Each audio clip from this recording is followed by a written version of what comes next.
Tu connais les quartiers. Quand tu es moins, tu sais comment ça se passe. Ces jeunes du quartier populaire d'Abobo, dans le nord d'Abidjan, parlent un langage bien à eux. Il s'agit du nouchi, l'argot ivoirien créé dans les années 80, mêlant le français, l'anglais et les langues locales, qu'ils renouvellent sans cesse. Le français est un peu compliqué, français mais compliqué un peu. Mais entre nous, ne sommes pas nous là. Ça va vite que français.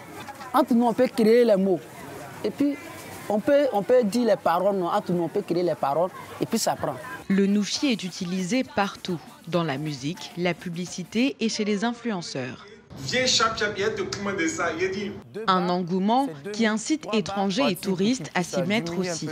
À Abidjan, il est désormais possible de prendre des cours de nouchi.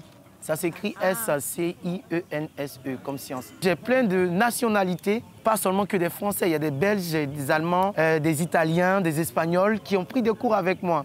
Des Burkinabés, certaines personnes de l'Afrique francophone aussi. Donc il y a beaucoup d'engouement et il y a beaucoup de personnes qui s'intéressent de jour en jour.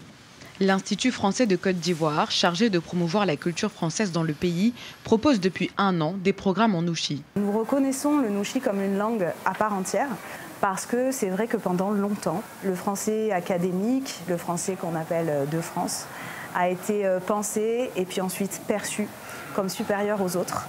Et donc pour nous, c'était vraiment important de témoigner et d'assumer cette égalité entre les langues. Aujourd'hui, 4 mots nouchi sont entrés dans le dictionnaire français. Enjailler en est l'un des plus populaires. Il signifie s'amuser, faire la fête. Une victoire pour les Ivoiriens, fiers d'influencer la langue française. Voilà, c'est la fin.